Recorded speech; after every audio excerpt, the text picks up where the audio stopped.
ایک طرف عالم اسلام کا اکیلا سلطان اور دوسری طرف پورے یورپ کے متحدہ لشکر، ایک ایسی جنگ جس نے سمندروں کو سرخ اور زمین کو لرزا کر رکھ دیا۔ جب القدس کے چھن جانے پر پاپائے روم صدمے سے جان دے بیٹھا اور انگلستان کے شاہ رچرڈ نے قسم کھائی کہ وہ بیت المقدس کو دوبارہ فتح کرے گا، کیا سلطان اس طوفان کو روک پائے؟ چلیے دیکھتے ہیں تاریخ کی سب سے بڑی صلیبی جنگ کے حالات سلطان صلاح الدین ایوبی سیریز کی اس اہم ایپیسوڈ میں۔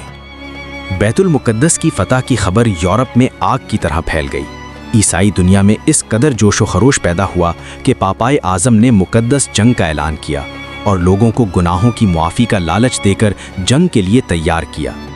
اس جنگ کے اخراجات پورے کرنے کے لیے پورے یورپ میں ایک نیا ٹیکس لگایا گیا جسے صلاح الدین اشر سیلڈن ٹائتھ کہا جاتا تھا۔ اس مہم کی قیادت یورپ کے 3 بڑے بادشاہ کر رہے تھے: جرمنی کا شہنشاہ فریڈرک باربروسا، فرانس کا شاہ فلپ آگسٹس اور انگلستان کا مشہور زمانہ رچرڈ دی لائن ہارٹ۔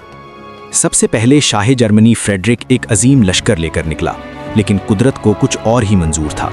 ایشیائے کوچک کی ایک ندی عبور کرتے ہوئے فریڈرک ڈوب کر ہلاک ہو گیا اور اس کا لشکر بکھر گیا، تاہم باقی ماندہ دستے اکا کے محاذ پر پہنچ گئے۔ صلیبیوں نے اکا کا محاصرہ کر لیا جو 2 سال تک جاری رہا۔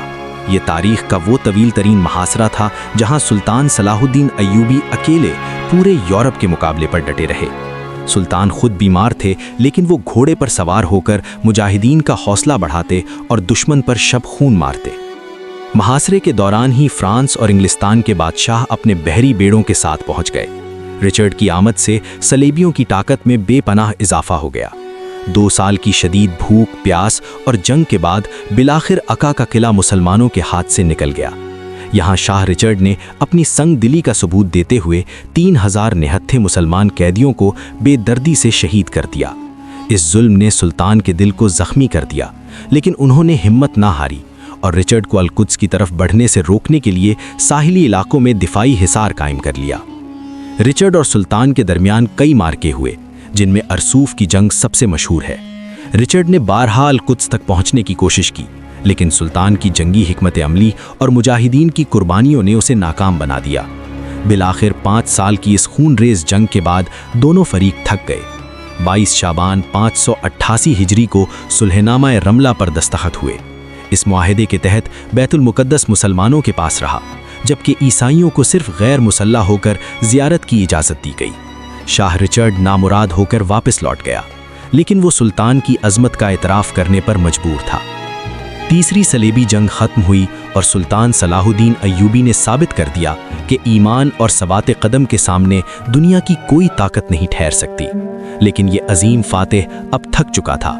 مسلسل 15 سال کے جہاد اور بیماری نے ان کے جسم کو نڈھال کر دیا تھا۔ کیا آپ جانتے ہیں کہ اس صلح کے چند ماہ بعد وہ کون سی گھڑی آئی جس نے عالم اسلام کو یتیم کر دیا، اور سلطان نے اپنی آخری وصیت میں کیا کہا؟